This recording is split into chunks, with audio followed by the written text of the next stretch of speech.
Magandang umaga mga kahuan. Narito na ang Pag-asa Weather Update today. So currently, meron po tayong tatlong bagyo na binabantayan na nasa loob at labas ng ating Philippine Area of Responsibility. So isa-isahin po natin sila ngayon. So una po, itong si Bagyong Nika na currently ay nasa loob pa rin po ng ating PAR. At unti-unti or possible within the next few hours ay papalabas na din po ito ng ating Area of Responsibility. So sunod naman po, itong si kakapasok lang na si Bagyong Ophel. Kaninang alas 3 po ng umaga ay pumasok po siya ng ating PAR bilang isang tropical storm na may international name na Usagi at binigyan din po natin ng local name na Ophel. And meron din po tayong binabantayan na bagyo na nasa labas naman ng ating Philippine Area of Responsibility, si tropical storm na may international name na Manyi. As of 3 a.m. po yung location niya ay nasa mahigit 2,800 kilometers silangan po ng southeastern Luzon. Kung makikita po natin dito sa ating latest na satellite images, isang bagyo lamang po yung currently na may direktang epekto sa ating bansa. Ito po si Bagyong Nika. At kung makikita po natin, yung mga kaulapan po nitong Ophel at si Bagyong Manny ay hindi pa po nakaka-apekto sa anong bahagi po ng ating bansa. So currently, ang main focus po natin sa ngayon ay yung dalawang bagyo na nasa loob po ng PAR. Yan po si Nika at si Ophel. Isa-isahin po natin yung mga detalye patungkol dito sa dalawang bagyo. So una po muna si Bagyong Nika. As of 4 a.m. po yung latest location niya ay nasa 185 kilometers west or kanluran ng Lawag City, Ilocos Norte at nananatili po siyang severe tropical storm na may taglay ng lakas ng hangin malapit sa gitna na 95 kilometers per hour, may pagbugso na umaabot ng 115 kilometers per hour at mabilis po yung kilos niya sa direksyong northwestward sa bilis na 30 kilometers per hour. Makikita po natin dito sa ating latest na satellite image, although yung sentro nitong si Bagyong Nika ay nasa karagatan or nasa may West Philippine Sea na, yung rain bands po nitong bagyo ay patuloy pa rin nakaka-apekto sa may bandang hilagang Luzon. So asahan pa rin po natin magpapatuloy pa rin yung mga pag-ulan over areas po ng Northern Luzon, kaya patuloy pong pinag-iingat yung ating mga kababayan dyan. So alamin naman po natin yung magiging pagkilos nitong Bagyong Nika sa mga susunod na araw. Ito naman po yung ating latest na track forecast as of 5 a.m. patungkol sa binabantayan po natin na si Bagyong Nika.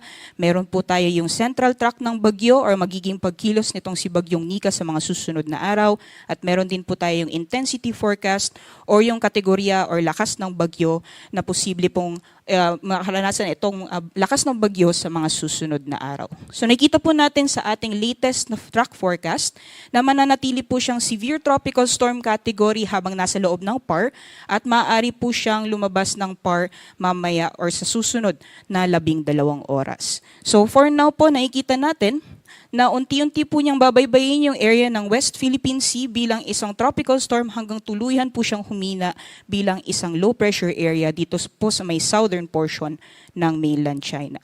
At kung makikita din po natin sa ating latest na forecast track, kung napapansin po natin yung area na shaded ng yellow, yan po yung radius ng bagyo or dyan po nakapaloob yung malalakas na hangin na dala po nitong si Bagyong Nika.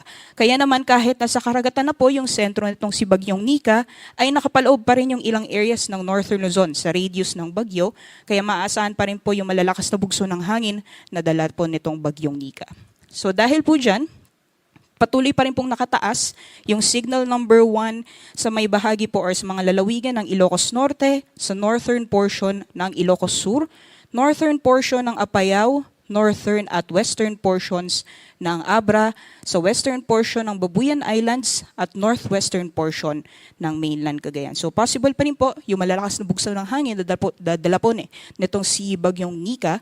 Although nakikita po natin dahil mabilis po yung pagkilos nitong Bagyong Nika hanggang tuluyan pong lumabas siya ng PAR mamaya or sa susunod na 12 oras, possible na i-lift na po yung mga signals po yan within the day. Ito naman po yung severe winds or possible po na malalakas na bugso ng hangin na outside ng mga areas kung saan nakataas po yung tropical cyclone wind signal. So even though na lumalayo na po itong si Bagyong Nika, posible pa rin po yung malalakas na hangin na dala naman po nitong bagyo. So possible po ngayong araw magiging mahangin po yung panahon, may mga pabugso-bugsong mga hangin sa areas po ng Ilocos Sur, sa La Union, Pangasinan, Batanes, dyan po sa Cagayan kasama ang Babuyan Islands, gayon din sa Isabela. Ito naman po yung mga pag-ulan na posible pa rin pong dulot ng epekto ni Bagyong Nika. Kung nakita po natin sa ating latest na satellite image kanina, yung mga rain bands nitong bagyo ay patuloy pa rin nakaka-apekto sa may bahagi ng Hilagang Luzon. So for today po, asahan pa rin natin ang possible na moderate to heavy na mga pag-ulan. Yan ay 50 to 100 millimeters total rainfall for the next 24 hours sa areas ng Ilocos Norte, sa Cagayan kasama ang Babuyan Group of Islands, pati na rin sa Batanes. So patuloy pong pinag-iingat yung ating mga kabayan dahil ilang araw na din po tayo nakakaranas ng tuloy-tuloy na mga pag-ulan. So possible po na magpapatuloy pa rin yung mga areas na binabaha or possible pa rin po yung mga pagbaha, gayon din yung pagguho ng lupa. Pagdating naman po sa kalagayan ng ating karagatan, kung napansin po natin yung sentro nitong si Bagyong Nika ay nasa may west ng Ilocos provinces. So possible pa rin po yung maalon hanggang sa napakaalong karagatan sa may dagat baybayin ng Ilocos Norte at Ilocos Sur. So delikado pa rin pong pumalaot lalong-lalo na po yung ating mga kababayan na may mga maliit na sakyang pandagat. So dapo naman po tayo dito sa isa pang bagyo na minomonitor po natin na nasa loob ng ating Philippine Area of Responsibility, nakakapasok lang na si Bagyong Ophel. So tropical storm po siya na may local name na Ophel, international name niya po ay Usagi, ito po ay galing sa bansang Japan, na ibig sabihin ay rabbit or kuneho. As of 4 a.m. po, ang location niya ay nasa 1,170 kilometers, silangan ng southeastern Luzon at nagtataglay po ito ng lakas ng hangin ng 75 kilometers per hour malapit sa gitna, pagbugso na umaabot ng 90 kilometers per hour at kumikilos po west-northwestward sa bilis na 25 kilometers per hour. Gaya po ng nabanggit natin kanina, wala pa po itong direktang epekto sa anumang bahagi ng ating bansa. Yung mga kapal na kaulapan na dala po nitong si Ophel ay hindi pa po nakaka-apekto sa ating kapuluan. Pero dahil inaasahan po natin na patuloy pong lalapit itong si Bagyong Ophel sa ating kalupaan, unti-unti pa rin po natin mararanasan yung epekto nitong bagyo sa mga susunod na araw. Mainam po na paghandaan po natin yan, especially po sa areas ng Luzon na kung saan posible pong maranasan yung mga pag-ulan at malalakas na hangin na dala po nitong si Bagyong Ophel. So alamin po natin yung detalye or magiging pagkilos nitong bagyo sa mga susunod na araw. Ito po yung latest track forecast ni Bagyong Ophel as of 5 a.m. So meron po tayong central track ng bagyo or magiging pagkilos ng bagyo sa mga susunod na araw. Yung intensity forecast niya or lakas ng bagyo, category ng bagyo habang patuloy po niyang binabaybay yung silangang karagatan ng ating bansa dito sa loob ng ating PAR area at yung area na shaded ng yellow ay radius ng bagyo. So based po sa ating latest na track forecast, nakikita po natin na habang patuloy niyang binabaybay yung silangang karagatan po ng ating bansa, unti-unti po siyang lalakas, maaaring maging severe tropical storm at typhoon category.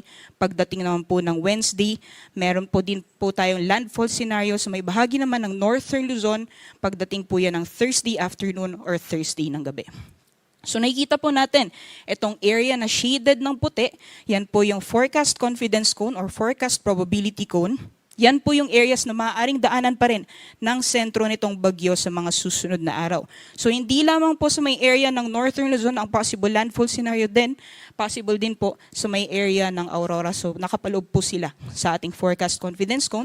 So mainam po na minomonitor po natin yung magiging pagkilos nitong bagyo sa mga susunod na araw para makapaghanda po tayo in advance. Ito naman po yung malalakas na hangin na inaasahan po nating dulot na epekto nitong Bagyong Ophel sa mga susunod na araw. So even though yung radius ng bagyo, nakikita po natin na may kaliitan pa, so wala pa pong ibang anong bahagi ng ating bansa ang nakapaloob sa radius ng bagyo. Pero inaasahan po natin na dahil lalakas pa po siya, maaring lumawak pa po yan at ilang areas na po ng ating bansa ay mapapaloob sa signal warning sa mga susunod na araw. So for now po, nakikita natin na may posibilidad na makakaranas po tayo ng malalakas na bugso ng hangin habang papalapit po itong si Bagyong Ophel outside po yung areas na kung saan itataas yung mga tropical cyclone wind signals po natin. So tomorrow, maaari na po yung mga pabugso-bugsong hangin or mahangin na panahon sa Catanduanes. Pagdating naman po ng Thursday, mararanasan po yan sa Camarines Provinces, sa Batanes, sa Quezon, gayon din sa northern portions ng Catanduanes.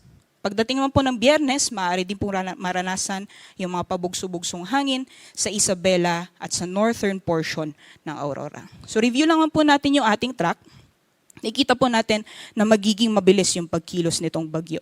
So nakikita po natin na dahil mabilis yung pagkilos nitong bagyo at may possibility na lumawak po yung radius nitong bagyo kung saan mararanasan po yung malalakas na hangin na dala nitong si Bagyong Ophel, maaaring magtaas na po tayo ng wind signal number 1 sa areas po ng Cagayan Valley, kung hindi sa areas din po ng Aurora mamayang gabi po or bukas ng madaling araw. Dahil yung wind signal number 1 winds po natin ay may warning lead time po tayo na 36 hours. Ibig sabihin sa susunod na 36 hours ay unti-unti na po natin mararanasan yung malalakas na bugso ng hangin na dala po nitong si Bagyong Ophel. Ito naman po yung heavy rainfall outlook natin sa mga susunod na araw, dulot naman na epekto nitong si Bagyong Ophel. So nakikita po natin, dahil doon sa track forecast, napansin po natin may landfall scenario po tayo sa may bahagi ng Hilagang Luzon. Makakaranas po ng malalakas mga pagulan starting Thursday po yan sa may bahagi ng Cagayan, sa Isabela, Cagayan kasama ang Babuyan Islands, at moderate to heavy naman po ng mga pagulan sa Apayao at Kalinga. So hindi pa po tapos yung areas po na dinaanan ni Bagyong Nika ay makakaranas pa rin po ng malalakas mga pagulan sa mga susunod na araw. So patuloy pong pinag-iingat yung ating mga kabayan dahil overly saturated na po yung mga kalupaan po natin dyan. Mataas po yung posibilidad mga pagbaha at pati na rin yung mga pagguho ng lupa.